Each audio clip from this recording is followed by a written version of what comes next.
Sagittarius! Kamusta? Welcome back to Pinay in the Tarot. This is your July kapalaran.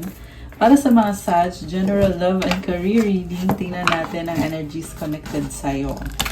Kamusta kayo guys? Comment present para alam kung nanonood kayo.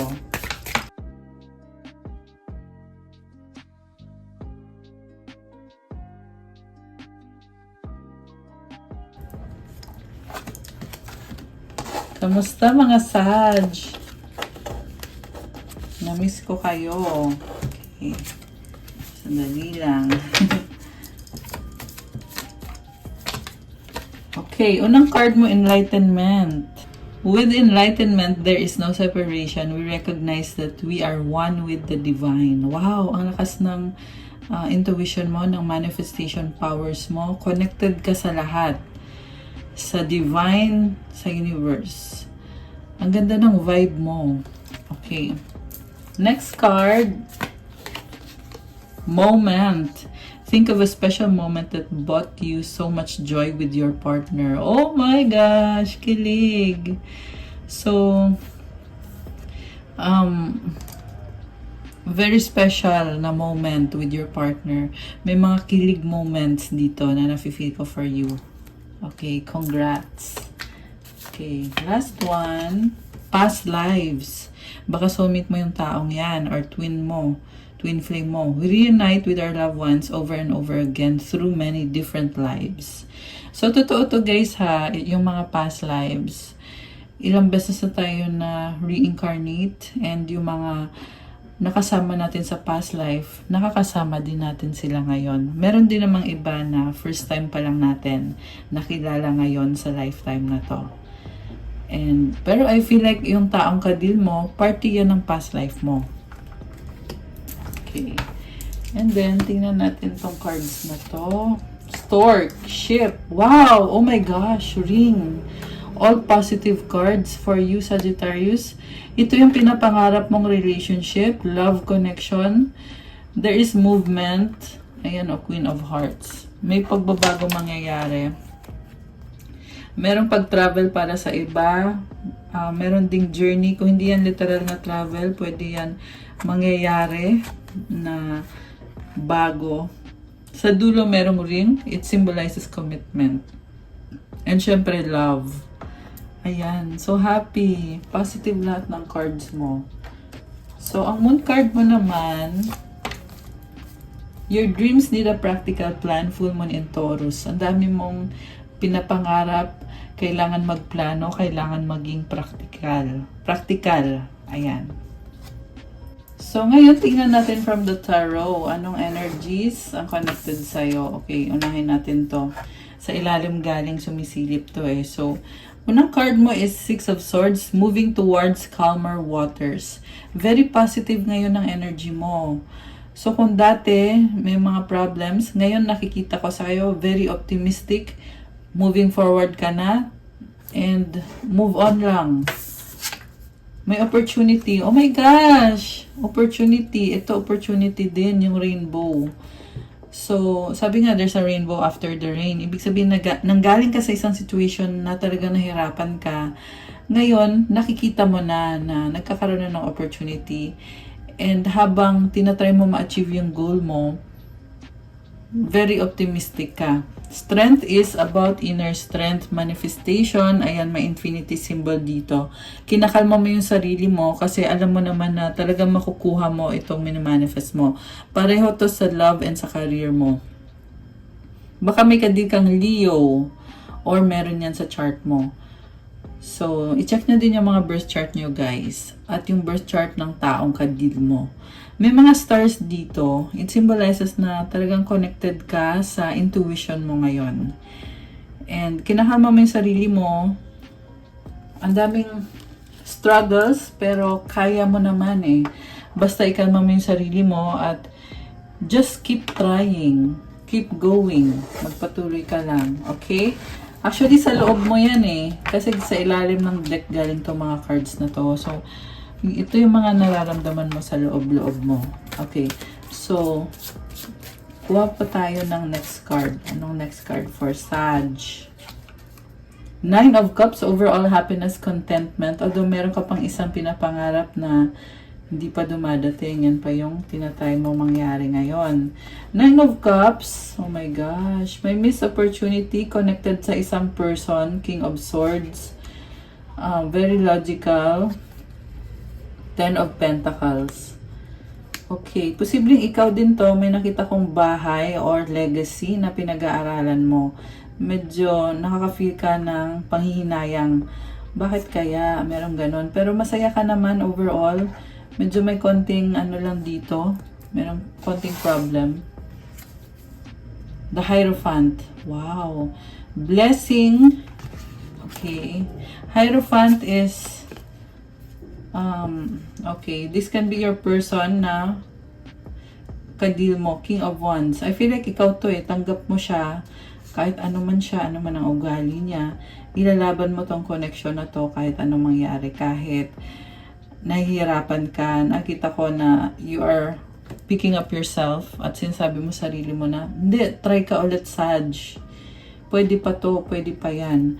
Tapos, nakikita ko, iniintindi mo siya kahit na may mga imperfections yung taong yan. At least sa tingin mo, ganon na may mga mali siya or imperfect siya, pero tanggap mo yung taong yan. Kasi nga, posibleng soulmate mo siya or twin flame mo. Pinag-aaralan mo yung situation ninyo and pinapakiramdaman mo.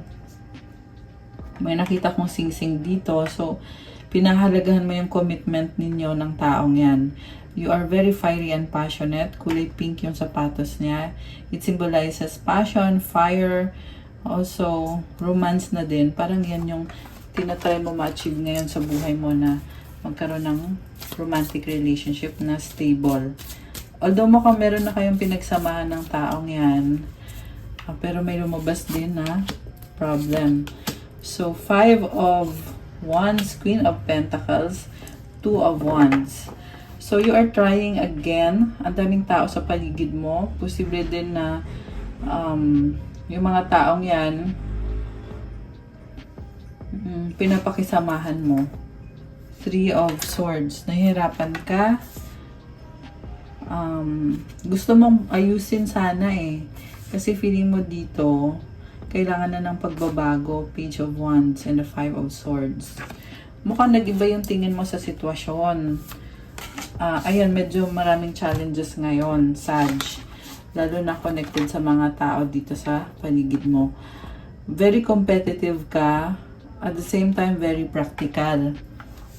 So, parang may nakita ko dito na titingnan mo yung competition mo. Siguro pag-aaralan mo kung paano ba mag-workout to. Kung sa career man to or sa business, paano ko malalampasan itong mga challenges na to. Titingnan mo kung saan ka pa pwedeng mag-improve or improve mo yung sarili mo or yung business. Waiting. May hinihintay ka. Page of Pentacles. Okay, very conservative. Ayan, gusto mong baguhin. Okay, tingnan natin. Magiging successful ba itong pagbabago na to para kay Sag? Death. Okay. So, hindi. Pero tingnan natin ulit. 7 of Wands. Focus lang daw. So, siguro sa simula, hindi mo agad-agad makikita yung success. Pero kailangan, kaya nga kailangan mag-focus dahil hindi agad-agad dadating yung success. Uy, ito pala Ayan. So, like I said, sa simula magiging mahirap. Pero sa dulo, yes, merong success. Okay? Nag-no siya sa simula, sa dulo, nag-yes na siya. Death is also a symbol of transformation. Merong sun dito. New beginning. Ayan. So, ang ma-advise ko lang, huwag masyadong big deal yung pagbabago. Basta magpatuloy ka lang, hayaan mo lang kahit na hindi madali. Pero i-push mo lang yung sarili mo, Sag. Kasi sa dulo, magkakaroon ng success talaga. Okay? Ano pang energy tungkol dito sa success ni Sag? Knight of Cups. Wow. King of Pentacles. 8 of Pentacles. Ayan, success kasi nakafocus ka sa work mo. Okay, that's it. I love it. Makukuha mo talaga. Very practical energy. May nakita din ako dito na posibleng sinusuportahan mo. Anak mo ba yan? Asawa, partner, pamilya, breadwinner na meron tinutulungan. And possible din na ito yung person mo na kailangan niya ng tulong mo. And ikaw naman, ito ka, talagang ginagawa mo yung best mo. Focus, parang offering mo sa kanya yung service mo, in-offer mo sa kanya. Grabe, ganun mo kamahal itong taong to. Okay, next card, Judgment. So, nagdadala ng pagbabago yan. Yung success niya, success mo din naman. So, kumbaga, it's worth it. The Chariot. Wow! Lumalaban, palaban, balanse. Kita mo yung dalawang dogs. Ayan. Kulay black and white. So, it symbolizes balance between action and your intuition. Yung iba, meron kayong tatalikuran para magkaroon ng more progress, more achievements. So, meron nag-iipon dito na nag-iipon ng pera at nag-iisip, ano bang gagawin ko? Paano ba to? Siguro nahihirapan ka, nagsastruggle ka sa budget mo. Pero yung struggle na nakita ko is more on sa pag-iisip lang. Kasi may na-establish ka na para sa sarili mo. Kaya 4 na yung pentacles mo. Ano na yan foundation na yan. So iwasan lang yung fear. Actually, hindi mo naman siya may iwasan kasi pumapasok lang yan sa isip mo. Pero wag lang don't let it control you or overwhelm you kasi okay ka naman. Ayan. Kaya nga kailangan mag-focus ngayon, sabi sa cards mo. So, mga career messages yon. Ayan. Halo-halo actually, love and career.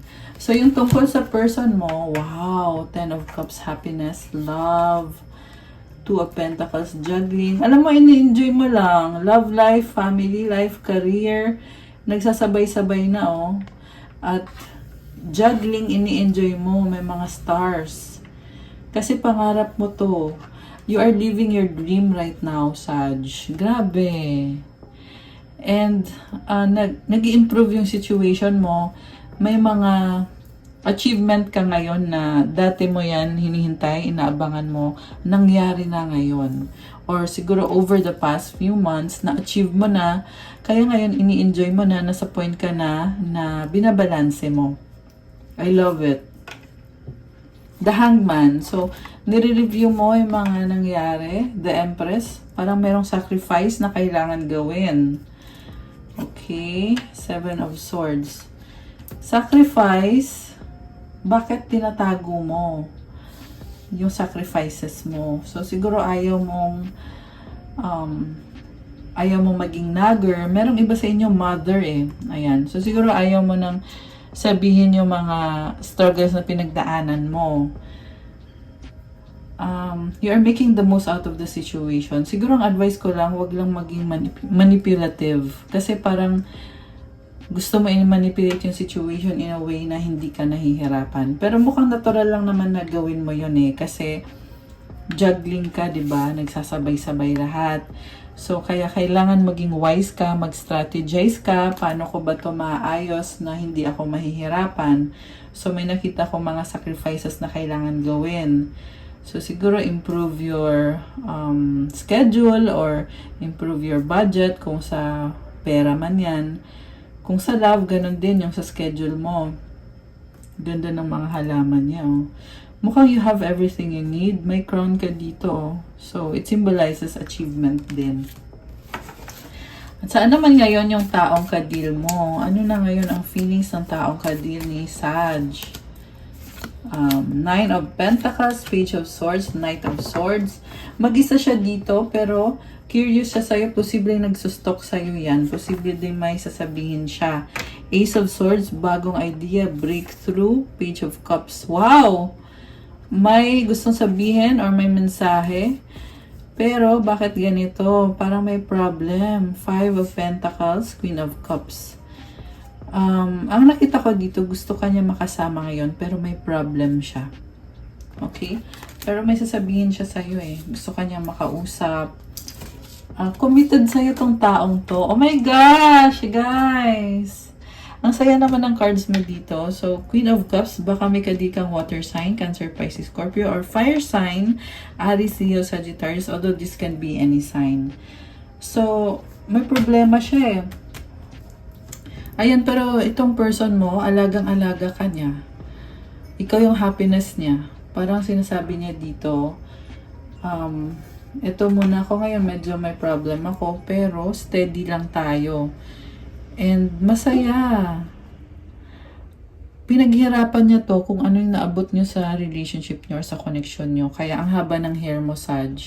Merong humahanga sa'yo, nagmamahal sa'yo, nag-a-admire sa'yo, taong gusto ka. Ayan. Pero, yung sa problem niya, nakita ko kasi itong person mo, very independent. May mga financial struggles din siya, although nag-improve naman yung sa finances niya, pero ayun talagang nakafocus pa siya sa finances niya. And ito, merong mabilis na energy na biglaan. Baka may nangyari, kaya nagka-problema yung person mo. So, comment nyo kung kayo yan. Okay. Anong susunod para dito sa love life ni Sag? Offer, new beginning. Wow. Ace of... Oh my gosh! Dalawang ace.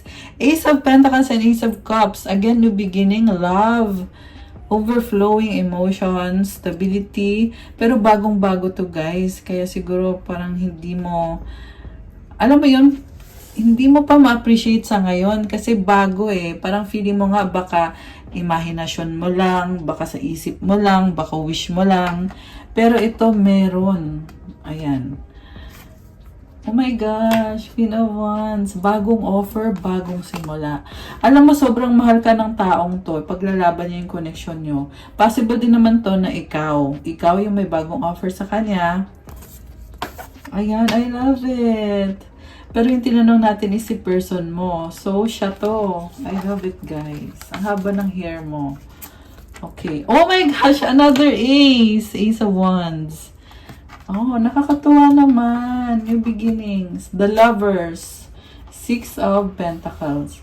Alam mo, may love talaga dito malalim. Soulmate or twin flame mo to. Sinusuportahan, tinutulungan nyo isa't isa. Pwede tong karmic connections. Baka nga sa past life nyo, magkakilala na kayo. Tapos ngayon, tumutuloy-tuloy kung ano yung meron kayong dalawa sa connection ninyo.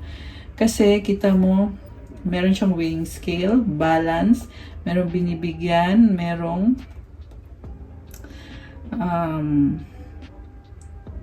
meron tumatanggap, meron naghihintay. And, dalawang number 6. Wow. So, very pure, no? Parang meron kayong ma-overcome na challenges. Possible to na decision na kailangan gawin, na tanggapin kung ano man yung sitwasyon ninyo na hindi siya madali, pero supported nyo yung isa't isa. You have each other's back. And alam nyo na pangmatagalan yung gusto nyong relasyon or connection. Malaking decision to. Ayan. Grabe. Grabe, Sag. Parang nag-decision kayo pareho na itutuloy ba natin yung relasyon natin or yung connection natin. Tapos parang pareho din kayong nag-decision na, oo, sige, go. Okay tayong dalawa. May bagong simula, may magandang future at pang long term. Knight of Pentacles, medyo mabagal. 3 of Pentacles, pero may partnership. So, ito na nga yung sinasabi ko pang long term. Kaya, minsan, nafe-feel mo, ang bagal naman ito. Ang tagal naman ito. May ganong feeling eh. Kaya ka minsan din nalilito na kung worth it ba to, kung tayo ba talaga. May mga ganong katanungan. Pero, pinag-aaralan nyo pa. Kaya nga, merong mga pag-uusap along the way. The Devil, this is attachment. The Magician. Okay. Possible din ito na you are stuck in a situation. Ready ka na. Ready para saan? Wheel of Fortune. For change, new beginning. So, ibig sabihin yung situation kung saan na-stuck ka, babaguhin mo siya ngayon. Pag binago mo, mangyayari to. Ikaw din to eh, Wheel of Fortune. This is Jupiter energy. Jupiter is the ruling planet of Sagittarius. Babaguhin mo yan. Magkakaroon ng expansion and growth. Ayan, grabe, ang bongga naman. Bongga naman ni Sag, dami mong achievement. Okay. Anong outcome? 6 of Cups, 7 of Cups, Queen of Swords, the Emperor. May mga memories kayo ng taong yan. Nangangarap ka eh, pero at the same time natuto ka na dito, medyo merong umiiral yung pride. Ano? Kasi ikaw yung nag-e-effort dito ng bongga. So, possible din na magkaroon kayo ng conflict dito. Pero I feel like pinipili mong tanggapin at manahimik na lang kasi mahal mo yung taong yan. Nakikita mo naman yung future ninyong dalawa. Medyo naguguluhan ka lang kasi ang dami. Ayan oh, kita mo yan, 7 of Cups. Ang daming possibilities kaya magulo. Nakikita mo pati yung problem. Lahat ng anggulo nakikita mo. Pero I feel like magsistay ka pa rin dahil sa memories nyo ng taong yan. Grabe! Overwhelming. Okay, ano tong nasa bottom of the deck? 8 of Wands, 10 of Swords, and the High Priestess. Oh my gosh. Another achievement, pwedeng communication or travel, ending sa new beginnings. Sa new beginning na yan, mananahimik ka kasi kailangan mag-focus, the High Priestess. And mahabang journey to, kasi number 2 eh. Ayan. So, mahabang journey. Ayan, merong temperance. Ikaw to, patience. Ang masasabi ko lang sa bagong mahabang journey mo is don't give up. Keep going. Keep fighting. Kayang-kaya mo. Be patient. Ayan. Sa totoo lang, alam na alam mo ang gagawin mo, Sag. Kaya, kahit hindi ko sinabi yon, alam mo na yon. Pero mas maganda pa rin yung sinasabi sa'yo kasi affirmation mo yan or confirmation mo yan sa mga long-term goals mo. Malaki itong pagbabago na to. At talagang bigay ng universe sa'yo to. Kaya kailangan mo ng patience, strength, effort. Ayan. Kung kailangan nyo ng crystals, guys, malaking tulong yan. Kagaya nito mga ginagamit ko. Ang crystals kasi nagbibigay ng more vitality and strength sa'yo. Kung meron ka na, gamitin mo yon. Pero yung sa akin, may mga mantras na nilalagay po sa crystals. Ayan. Anyway, message na lang kayo if interested kayo. So, nabanggit ko lang kasi mahabang journey kasi to eh. The moon. So, calm yourself down. Medyo nagiging emotional ka kasi para nakafocus ka sa direksyon na tatahakin mo. The moon, 3 of Wands, 2 of Cups.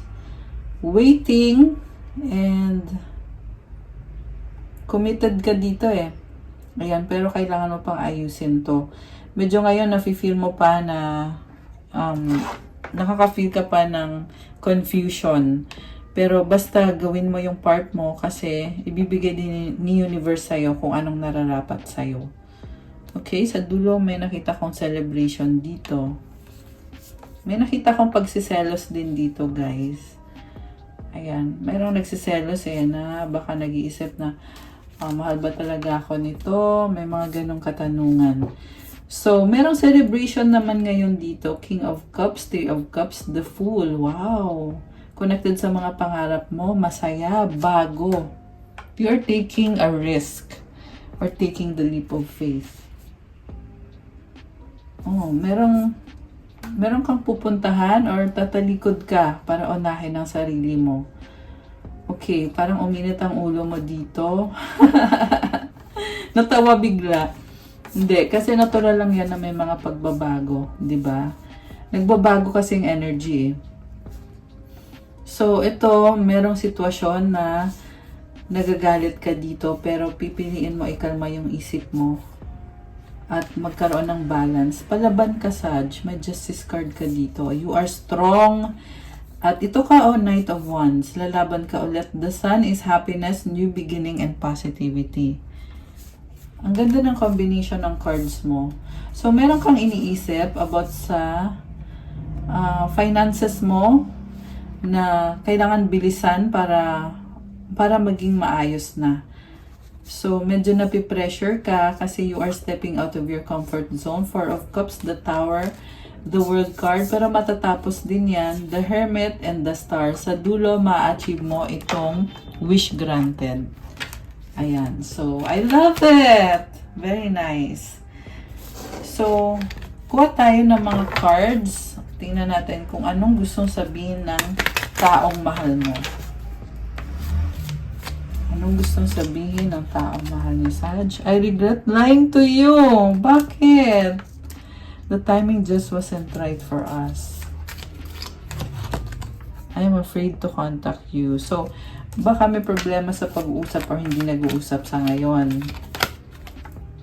You came closer than anyone. 22 on the clock. Oh my gosh, my angel numbers. We both know I'm not the one for you.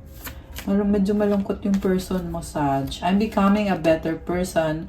I left you before you could leave me. So, mas nagiging okay naman daw siya. Parang natatakot or nahihiya siya sa'yo, kaya umiiwas siya. Parang gusto magpa-impress nito sa'yo. I feel you even though we are apart. Lagi ka namang iniisip. Kahit na may problem sa communication. I want to tell you how I feel. Gusto ka nga niyang makausap eh. Oh my gosh! I love you unconditionally. Alam mo, tinatago-tago niya tong feelings niya kasi nasa bottom of the deck yan. Ibig sabihin, ito yung mga subconscious niya na feelings niya para sa'yo. Grabe! I love it! Sobra kang mahal. Alam mo, napakaganda ng reading ng Sag ngayon. Okay, anong advice para sa mga Sagittarius na viewers natin? Intention. Intention is simply allowing the will and the mind to align and move in harmony. May I always focus on the highest. My intention is that all God's wishes for me come true. Mag-focus ka lang lagi sa ikakabuti ng lahat kasi napaka-strong ng intention mo.